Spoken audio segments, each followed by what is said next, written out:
Salut tout le monde et bienvenue sur la Web TV du LFIB. Votre voix, votre choix en un clic à chaque fois. Aujourd'hui, notre établissement, l'LFIB, accueille un événement pas comme des autres. La 6e édition des défis numériques Bahreïn 2026. Aujourd'hui, je suis accompagnée de Nour Lamine, une élève de 5e. Bonjour tout le monde. Bonjour Nour. Et aujourd'hui, il y a des élèves qui sont venus de 5 établissements du monde et qui sont réunis pour relever des challenges, collaborer, imaginer et surtout montrer que le numérique peut être un outil pour créer, réfléchir et construire le futur. Tout au long de cette journée, la Web TV va vous faire vivre l'événement de l'intérieur. Alors installez-vous bien et accrochez vos ceintures pour commencer cette aventure avec nous. Du mix oriental et du battement précis, notre hymne traverse chaque esprit. On commence aujourd'hui avec Monsieur David, un enseignant de l'établissement à Jeddah. Alors, pouvez-vous vous présenter brièvement, s'il vous plaît? Je suis David Sergent, référent numérique à l'école française de Jeddah. Je m'occupe de projets aussi pour le réseau MLF et AFLEC comme les petits cinéastes du Golfe que tu connais puisque c'est une cinéaste très connue et aussi les défis numériques MLF AFLEC qu'on a créés il y a 6 ans. Parfait. Alors, merci beaucoup pour cette introduction. Et j'aimerais commencer par vous demander pourquoi vous pensez que c'est important pour le jeune aujourd'hui de développer des compétences numériques. Alors, c'est pas seulement important pour les jeunes, c'est important pour tout le monde. Il y a une dimension d'abord politique et éthique, c'est-à-dire que le numérique, c'est à la fois fabuleux, mais à la fois extrêmement dangereux. En fait, c'est comme le nucléaire. Avec le nucléaire, on peut faire une bombe et on peut détruire la Terre entière, mais on peut aussi faire des choses, on peut créer de l'énergie de manière considérable. Le numérique, c'est pareil. Et là, le problème, c'est que en fait, on est dans un monde où les gens consomment du numérique, c'est-à-dire qu'ils sont captifs d'applications qui leur prend l'attention pour leur vendre de la publicité. Et pour l'instant, la seule révolution qu'on peut voir, c'est ça, c'est une révolution plutôt négative. Et les gens n'ont pas conscience, en fait, de ce que sont réellement tous ces algorithmes qui se sont immiscés dans leur vie. Donc il est important pour la jeunesse, mais pas seulement. Mais après, c'est vrai que comme nous, on travaille dans des écoles, on travaille plutôt avec des élèves. Mais il est important pour la jeunesse de se dire, OK, là, le monde, il est en train de changer très vite. Ces outils-là, en fait, on maîtrise pas tout. C'est des sortes de boîtes noires. Il faut qu'on aille voir à l'intérieur pour comprendre ce qui se passe à l'intérieur et pour être capable, à un moment donné, si besoin, de se révolter, de dire stop. Là, non, on n'est pas d'accord avec le monde que vous nous imposez. Alors, pensez-vous que dans notre monde aujourd'hui et dans l'établissement, est-ce qu'il faut interdire l'IA, l'utilisation de l'IA et tout ce qui est numérique, ou bien enseigner les élèves à bien travailler avec l'IA? Alors oui, alors ça c'est une question intéressante. Ça dépasse, c'est-à-dire que en fait, quand on est élève dans un établissement, le but c'est de développer son cerveau et il faut être capable de le faire sans l'IA. Donc c'est clair qu'il faut qu'on arrive à convaincre les élèves que quand ils ont quelque chose à faire, ils doivent le faire sans IA, alors que dans le monde réel, évidemment que nous, quand on va c'est l'IA, sauf que quand vous êtes à l'école, c'est pour développer des compétences, parce qu'on ne sait pas, imagine si un jour tous ces outils-là ils disparaissent pour une raison ou pour une autre, il faut quand même être capable de la même façon qu'on a continué à faire du calcul mental alors qu'il y a des calculatrices, ou on continue à écrire au stylo, en tout cas jusqu'en CM2, et même au collège, dans les écoles françaises, parce qu'on ne sait pas si un jour il n'y a plus ces outils. Donc il faut quand même garder ses compétences, mais au-delà de ça, il y a aussi l'aspect développement du cerveau. Là, les premières études sont en train de sortir. L'IA, c'est super pour les grandes personnes, parce que c'est comme s'ils avaient des assistants pour les aider, mais pour les jeunes, en fait, c'est pas bien du tout, parce qu'en fait, on développe son cerveau quand on est en train de chercher, quand on se creuse la tête. Alors, typiquement, dans le numérique, il y avait les développeurs connaissent ça très bien. Vous faites un programme, et en fait, ça marche pas, et vous comprenez pas pourquoi, et vous passez des heures et des heures et des heures à chercher. Et en fait, au bout de 5 heures, vous trouvez, vous avez l'impression d'avoir perdu 5 heures, mais en fait, non, parce que pendant 5 heures, il s'est passé quelque chose de fondamental dans votre cerveau. Le problème avec l'IA, c'est que j'envoie le code, et il me dit, eh ben, il est là ton problème. Et du coup, je me dis, génial, j'ai gagné 5 heures, sauf que j'ai pas eu ce travail qui, je crois, est important. En tout cas, c'est ce qu'on est en train d'intuitionner en ce moment. Et Voilà. du coup, vous pensez de quel âge on peut commencer à utiliser l'IA? Après, je pense qu'il n'y a pas d'âge. Je sais que dans mon établissement, on fait des projets avec l'IA. Même peut-être en maternelle, mais en fait, ce sont des projets. C'est-à-dire qu'on se sert de l'IA pour créer des choses à un moment donné et pour réfléchir avec les élèves sur ce que c'est l'IA. Mais par contre, ce qui est sûr, c'est que il faut qu'on arrive à convaincre les élèves de. Enfin, moi, l'idée que j'ai, c'est. Je sais pas si tu as déjà entendu parler de ça, mais en pédagogie, c'est quelque chose qui est un peu à la mode depuis 10 ou 15 ans, ça s'appelle la classe inversée. La classe inversée, c'est tu découvres la leçon à la maison, par contre, tu t'exerces dans la classe. Et en fait, je pense qu'avec l'IA, il faudra faire ça, parce que les élèves, ils auront trop la tentation de l'utiliser et de plus passer par cette phase de recherche qui est essentielle, je le répète, et je crois, même parce que tout ça, c'est encore nouveau, on ne sait pas, mais qui est essentielle pour le développement de leur cerveau. C'est intéressant. Du coup, je passe le micro. Alors, je voudrais d'abord vous demander une question. Vas-y. Comment avez-vous défini les critères de réussite de ce défi pour qu'il soit accessible aux participants? Alors, c'est toujours les mêmes critères. Ce qui est important depuis le début des défis numériques, en fait, on ne demande pas aux élèves de savoir faire quelque chose. Oui. En fait, on leur demande pas de savoir coder en PHP ou en Python. En fait, ce qu'on leur demande, c'est, voilà, on vous donne des outils, on vous donne de la documentation et on vous donne un problème. Maintenant, vous allez résoudre ce problème avec ces outils-là et avec cette documentation. Parce qu'en fait, ce qu'on vous demande, ce que vous allez devoir faire plus tard dans le monde, c'est pas connaître par cœur des choses ou des process, etc. C'est être capable de résoudre des problèmes avec toutes les ressources que vous avez à l'intérieur de vous-même et à l'extérieur de vous-même. Merci. Bah, je vous en prie. Et j'aimerais terminer avec une dernière question. Ok. Quel conseil donneriez-vous à nos élèves aujourd'hui dans les défis numériques? Dans les défis numériques. Ah bah là, il faut être persévérant, curieux, mais après, je pense qu'ils le sont tous. À partir du moment où ils sont arrivés en finale, mais il faut être persévérant, bien savoir gérer son projet, hein, parce que quand on doit gravir une montagne, si on regarde le sommet, c'est paralysant. Donc, il faut vraiment décomposer. En fait, la gestion de projet numérique, comme la gestion de projet en général, c'est je décompose quelque chose de très complexe en plein de petites parties faciles. Et comme ça, je fais chaque partie les unes après les autres, sans jamais regarder le sommet pour pas être... voilà le conseil que je donnerais. En tout cas, moi, c'est le conseil que je me donne quand je dois faire un projet comme ça. Alors, chers élèves, prenez des petites étapes sans regarder le sommet. Merci, Monsieur David, pour votre temps. Vous n'avez pas été sélectionné, vous n'avez pas participé Non, j'ai fait les élections, mais je n'étais pas sélectionnée. Ah bah, après, on peut pas exceller dans tous les domaines, non? Merci beaucoup. Merci à vous et bonne journée.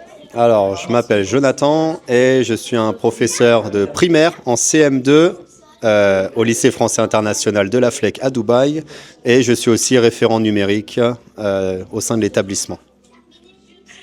Alors, puisque vous êtes un professeur au primaire, comment sentez-vous quand vous voyez les élèves qui s'impliquent dans la vie du numérique, dans le Scratch, dans les programmes? Que ressentez-vous? De la fierté. Je suis content.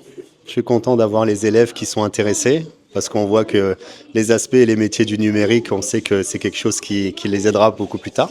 Donc, je suis content de les voir s'investir, de les voir s'intéresser. Ça développe la logique, ça développe l'esprit critique aussi. Donc, je suis content de les voir essayer de trouver des solutions à des problèmes, essayer de gagner en autonomie. Donc, ça développe plein de savoir-faire aussi. Et je peux demander comment vous avez préparé vos élèves avant de venir ici? Est-ce que vous avez fait... Je sais qu'il y a des qualifications, bien sûr, mais comment vous avez préparé vos élèves pour venir ici? Alors nous, au LFI, à Dubaï, ce qu'on a fait, c'est qu'on mène des séquences d'apprentissage dans les classes et donc on les prépare surtout sur Scratch et donc on les fait manipuler l'environnement Scratch et on construit aussi un petit jeu ensemble selon les niveaux CM1 ou CM2. Donc on a toute une séquence d'apprentissage qu'on mène en classe et qu'on fait avec eux. Parfait. Et quel conseil donneriez-vous à vos élèves aujourd'hui? Je crois qu'ils se débrouillent plutôt pas mal aujourd'hui. Je leur dirais de persévérer surtout, même quand ils sont confrontés à la difficulté. Persévérer et bien lire le cahier des charges. Parce que souvent, ils ne lisent pas assez les consignes. Que pensez-vous de l'organisation de cette 6e édition des défis numériques? Écoute, ça se passe plutôt bien. L'accueil, déjà au niveau du lycée français de Bahreïn, est excellent. Et aussi l'accueil au niveau de l'établissement et du lieu dans lequel nous sommes, à l'hôtel aussi, toutes les commodités sont là. Donc ça se passe bien. le matériel fonctionne, donc il n'y a pas de contretemps majeur, donc ça se passe très bien. Alors, on est content que votre expérience vous plaît, bien sûr. Et finalement, j'aimerais terminer par comment l'événement, tel que des défis numériques, peuvent-ils aider les élèves à cultiver leur créativité à l'ère de l'IA? Et ben là, par exemple, on voit que l'épreuve des secondes, ça consiste à développer un site internet, développer une application mobile ou alors une application iPad. Donc on voit déjà que ils ne connaissent, pour certains d'entre eux, rien sur le développement web, ils ne connaissent rien sur le développement d'applications. Et l'IA, finalement, en quelques heures, leur permet de créer tous ces outils-là. Donc ça les aidera aussi pour ceux qui veulent se lancer dans du développement web ou ou même dans l'entrepreneuriat. Je pense que c'est des bonnes opportunités pour eux. Et du coup, dernière question. Est-ce que vous pensez que l'IA, ça aide les élèves ou ça peut aussi freiner les élèves? Je sais que c'est un outil qui doit être enseigné aux élèves à comment l'utiliser, mais est-ce que vous pensez qu'on doit limiter l'utilisation de l'IA? Je pense que l'IA a ses qualités et ses dangers aussi. Et c'est sûr que les formes d'intelligence vont sans doute se développer et évoluer au fur et à mesure des années. Et apprendre à utiliser l'IA, je pense que ça ne doit pas être aux dépens de certaines autres compétences. Mais c'est sûr que la forme d'intelligence ne sera pas non plus sur développer des compétences forcément de programmation que l'IA pourrait faire, mais apprendre à l'utiliser intelligemment.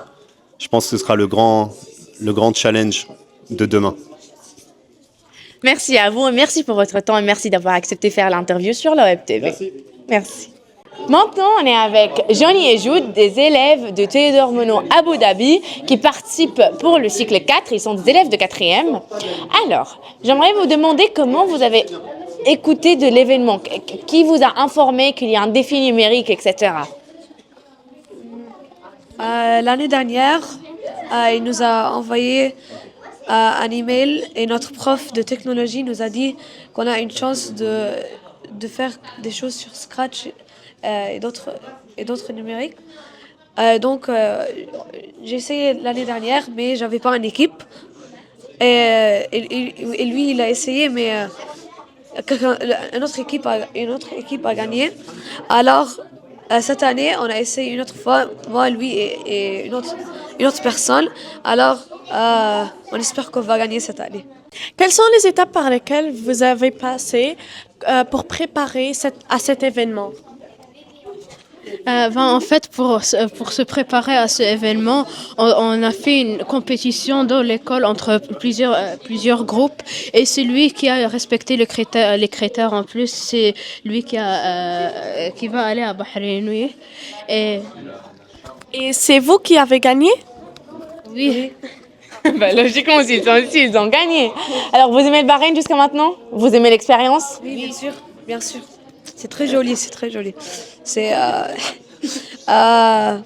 une chance incroyable.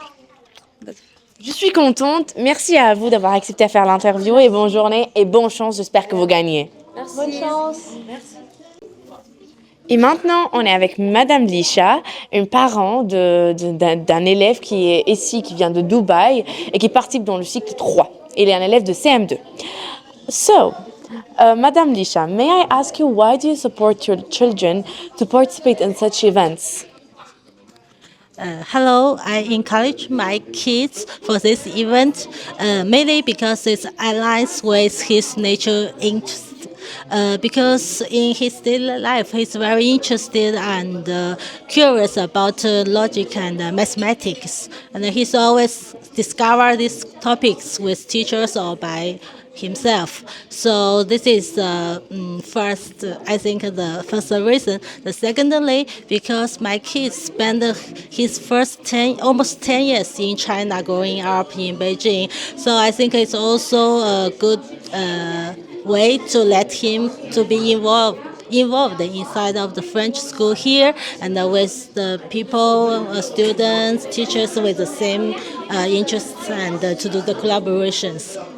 Yeah, and also besides, of course, the creativities and the the problem-solving abilities are very essential for the future, for the real digital world. I think so. These 3 reasons I would to present to you.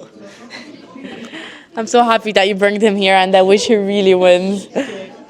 All right. Do you like the experience so far? For sure. Yes, I'm very inspired with this event. But to be honest, I'm quite feeling it's the ambience here is very relaxed and lively. It's in my mind, it's a final competition. So maybe with some very strict rules or some, parents will not be allowed inside or something like this. So believing me in China is for some final competition will be more strict and kids may be under some pressures. I think here the ambience maybe boosts them to have more ideas to shine, to realize what they want to do. So I think that this is quite different. So for me, it's also a cross-cultural experience here I can find. Yeah, but also it's a good chances for me to also know the beautiful girls, ladies here, and thank you for all the efforts for the organizers things. Yeah. Thank you. So thanks to you, and thank you to the French School about organizing this event. It's really a beautiful event, and as you said, we can't feel the pressure. We feel that the kids are relieved and secured. So thank you. Thank you. There are more schools involved next year. Inshallah. Thank you. Thank you. Alors, chère famille de la Web TV, pour clôturer nos interviews, on est maintenant avec Monsieur Patrick Joseph, le délégué du directeur général de la réseau MLF. Alors, c'est un grand honneur de vous avoir sur la Web TV du LFIB. Et j'aimerais commencer par vous poser comment des événements tels que des défis numériques peuvent-ils aider les élèves à cultiver leur créativité à l'ère de l'IA, puisque ça, c'est le thème de l'année du réseau MLF. Eh bien, tout simplement parce que l'objectif de nos établissements, c'est évidemment de donner aux enfants tous les outils pour réussir dans leur vie d'adulte qui va venir. Or, on sait bien que le monde numérique nous envahit. Il fait partie intégrante de nos vies maintenant. Et notre devoir n'est pas seulement de leur permettre de comprendre et d'accéder à ces outils, mais aussi de les maîtriser, de garder un esprit critique sur les outils, de savoir que ce ne sont que des outils, et de faire que leur intelligence, celle que nous développons dans nos établissements, leur permette de les maîtriser et de non pas être maîtrisés par les outils. Et donc on pense que le fait d'organiser ce genre d'événements, qui donne lieu d'ailleurs dans les établissements à des sélections, donc ça veut dire un travail pédagogique, permet de mettre en lumière le niveau d'abord de nos élèves, qui est extrêmement élevé, d'une part, et d'autre part, le niveau de réflexion de ces élèves sur qu'est-ce que le numérique et qu'est-ce que l'IA, qui est pour l'instant la phase la plus avancée de développement du numérique, au service de leur vie et des relations humaines. Voilà. C'est une réponse qui est vraiment précise et je pense que tous les élèves peuvent comprendre que l'IA, oui, c'est un outil, mais ça a aussi des avantages. Alors, il faut savoir comment le bien utiliser. Comment voyez-vous le futur de l'éducation à l'ère de l'IA? Le futur de l'éducation à l'ère de l'IA, surtout, il faut faire très attention à ce que l'IA ne devienne pas l'enseignant. Ce que je disais à l'instant à ta camarade, c'est que il faut que l'IA reste au service de l'humain, puisque notre monde, c'est un monde de relations humaines, et on ne peut pas imaginer, même si malheureusement on est de plus en plus dans ce chemin, qu'on ait simplement devant nous une entité virtuelle avec qui nous allons correspondre ou échanger. Il faut que l'IA nous aide, bien entendu, soit un outil qui va nous permettre de nous développer, nous permettre de résoudre beaucoup de problèmes dans des tas de domaines, mais aussi que nous préservions au sein de l'école le fait qu'il y aura des enseignants et qu'il y aura des élèves, d'accord ?